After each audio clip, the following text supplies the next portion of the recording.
What's up, guys? Welcome to the Wolf of Young Sheep podcast. My name is Victor. I'm your host. Democrats have finally picked their vice presidential candidate, the running mate for Kamala Harris in this particular presidential race. Now, I'd mentioned to you guys in an earlier video about the importance of the VP pick in this particular presidential race, especially when you consider how neck and neck it is right now between Donald Trump and Kamala Harris. And I mentioned that, the Democrats would probably try to pick a more moderate leaning candidate, somewhere closer to the center, because of the perception of Kamala Harris being far left and sort of the way the Republicans have sort of played that game of casting far left in this particular election as extreme and really, really just something to be feared.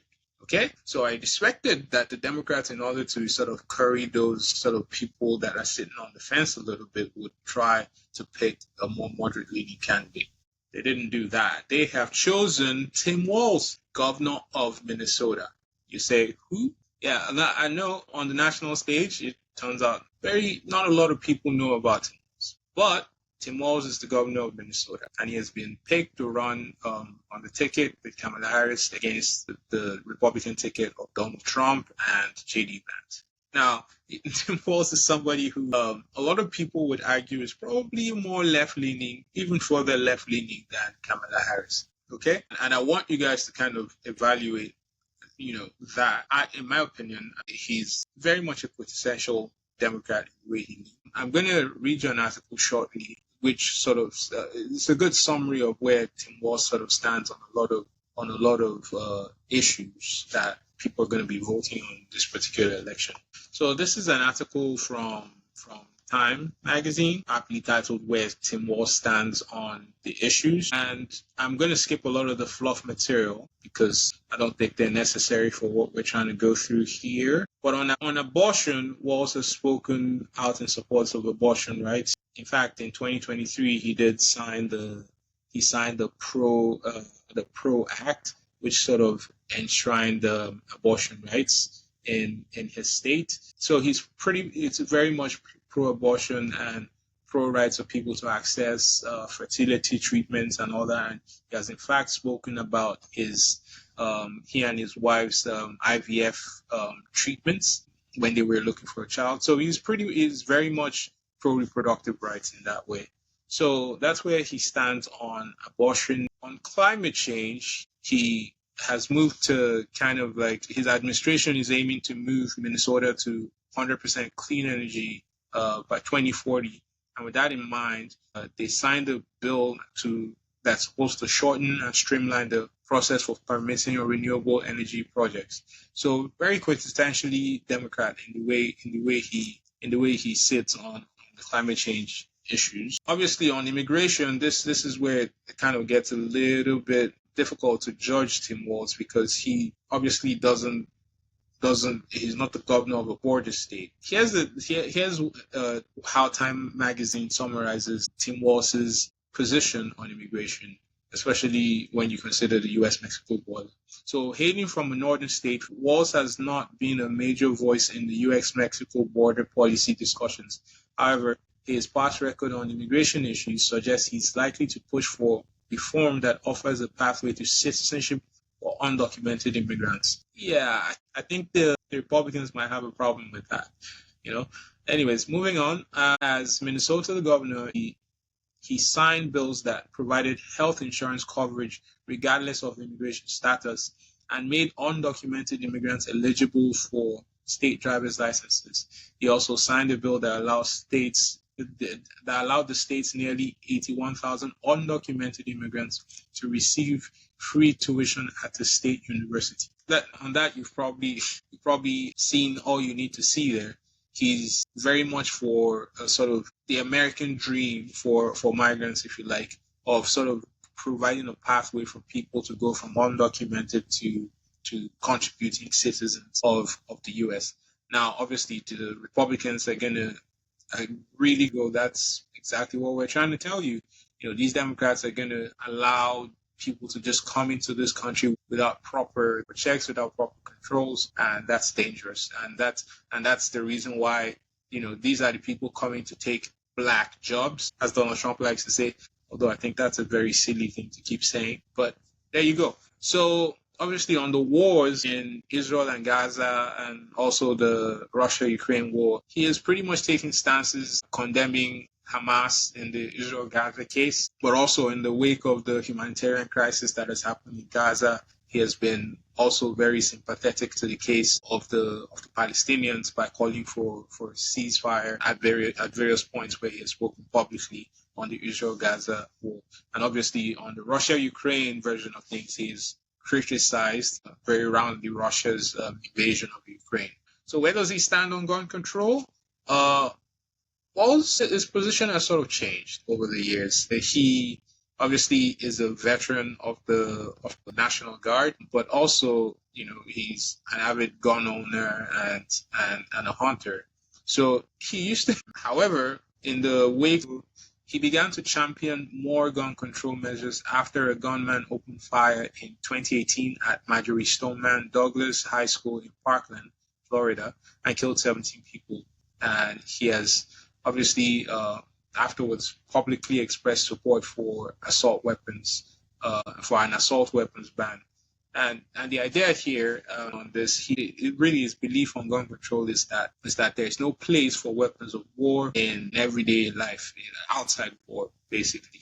Okay, so that's a quick summary of his position on gun control. On the economy, he has advocated a historically progressive overhaul of Minnesota's economy, passing a series of reforms, which include a push for pro-labor legislation, signing a bill into law just last year, establishing statewide sick and medical leave.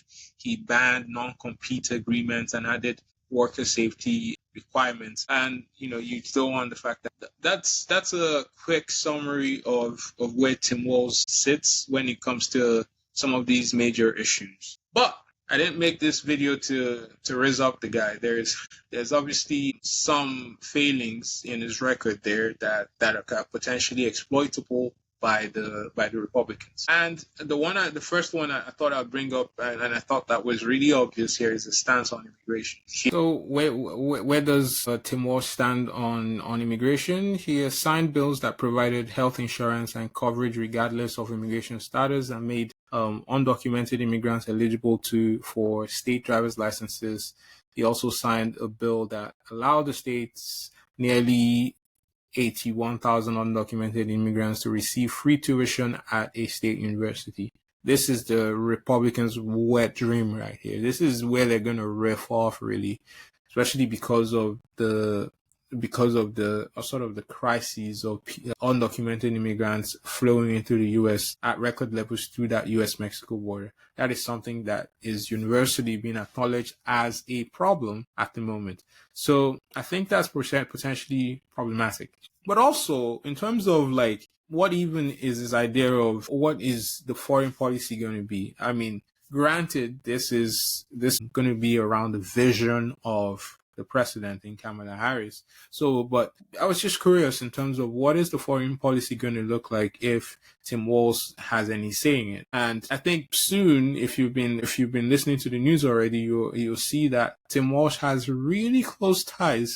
He has a certain relationship with China in terms of, well, he speaks Chinese for one. Well, that's not very common, so to speak. And people have spoken about him being some sort of Chinese plant, so to speak, just because he has that relationship where he's been to China as many as 30 times and speaks a little bit of Chinese and had his honeymoon in China and all of that stuff.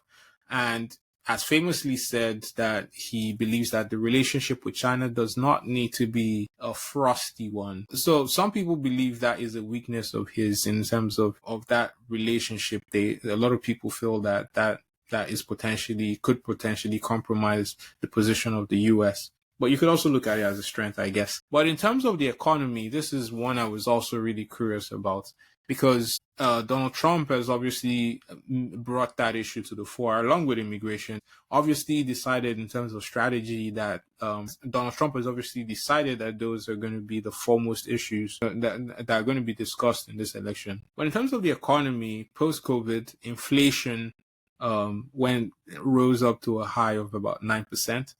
And obviously affordability of stuff, especially when you consider the fact that gasoline prices have sort of spiked. But they're starting to moderate right now. They're about a third higher than they were when Trump left office. Still higher, but so when you consider the contributions of inflation and you consider like gasoline prices, obviously the affordability of stuff for people is not very great right now. So in terms of how Tim Walz kind of has performed along the same timeline, I wanted to see how well he's done on the economy in Minnesota to kind of see if there's potential ideas he can bring into the national picture based on some of what he's done in Minnesota. So in terms of the economy, how has the Minnesota economy done under Tim Walz? So here's an article from Reuters discussing Minnesota's economy under Walz in 5 charts. And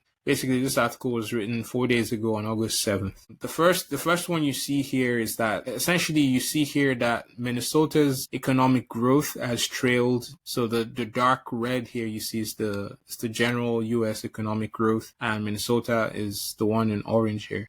And you see pretty clearly that Minnesota has trailed the general U.S. economy in terms of economic growth. And so that's one. In terms of employment growth, again, you see that there's a big gap between the U.S.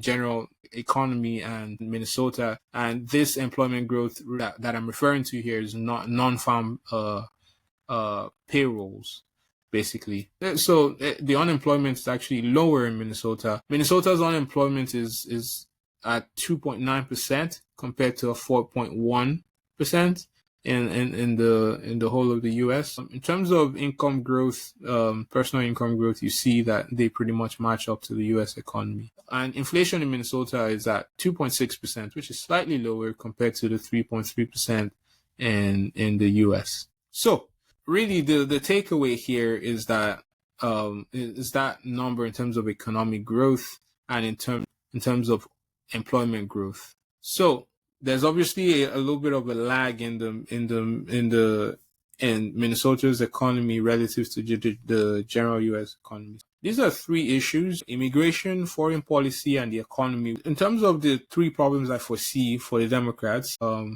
obviously, they haven't really found an answer to the immigration question, and I do not feel that Tim Walz has brought answers to the table, especially considering how liberal he is to undocumented immigrants. On the economy, there's no evidence that he's able to outperform the current U.S. government. So is he able to bring something to the table there that the Democrats can sort of use to wage their battle? But the other thing that really should worry Democrats is the fact that Tim Walz does not bring anything to the table when it comes to the battleground states. Okay, so there's basically, at the moment, in the state of play, there's essentially 7 battleground states. The battleground states are Wisconsin, Pennsylvania, North Carolina, Michigan, Nevada, Arizona, and Georgia. And those are pretty much evenly split at the moment between Donald Trump and Kamala Harris. Obviously, there's the states that, among those battleground states, Pennsylvania, Michigan, and Arizona have really strong Democratic bases, obviously with governors in Pennsylvania and Michigan. Wisconsin, North Carolina, and Nevada seems to be leaning a bit closer to Trump at the moment, with him having a significant lead in Nevada, according to polls. But in Georgia is still a little bit split. And that's where the black vote, this crazy talk, this phantom talk of black votes really comes from, in terms of the question is Kamala Harris able to appeal to black voters, which is why, or possibly why, Donald Trump has intently attacked the blackness, if you like, of Kamala Harris. Right? And obviously Kamala Harris has proceeded to kind of play into the blackness a bit more because that state is so important. But Tim Walz significantly doesn't bring really anything to the table in terms of these battleground states. So why the heck did they pick him? In my mind, it does seem like the reason why they've picked Tim Walz, some of the reasons why, is because he does help to harmonize the message. He's got a history of basically of just being the quintessential Democrat in the way he leans. Just think about all the quintessential sort of democratic leanings in terms of like school food, in terms of abortion and reproductive rights, LGBTQ rights, and all that stuff. And so their message on Democratic ticket is definitely harmonizing that form. And in terms of the Republican side, the message hasn't really changed. They're going to keep saying these people are dangerous. These people are extreme in their leanings. They want to take your kids from you and make them into transgender people. The message is always going to be, these Democrats have lost their mind. They're so extreme. They want to allow immigrants to invade your country and come and take your jobs and take food out of your children's mouths. They want to turn all your kids to trans kids, right? That's the message has not changed for the Republicans, And so for me, I do struggle to see why Tim Walz was picked over Josh, who would have delivered. I mean, he's probably going to still deliver Pennsylvania anyways, because that's a strong Democratic base. And you can watch my video up there where I discuss the pros and cons of Josh Shapiro. But also why was Tim Walz picked above a guy like Senator Mark Kelly, for example, who would have delivered another battleground state of Arizona? Really, Minnesota, in terms of the general picture of this election, was a pretty safe Democratic win, a pretty safe Democratic state. I thought the Democrats would have been better served to pick a person like maybe Mark Kelly, who is able to speak to the immigration problem, which for sure Trump is going to bring up. But yeah, that's my little spiel on Tim Walz and my thoughts on him being picked as the VP. You guys let me know what you think in the comments of the VP pick. I'll see you on the next one. Don't forget to subscribe if you're new around here. See you on the next one. Take care of yourselves.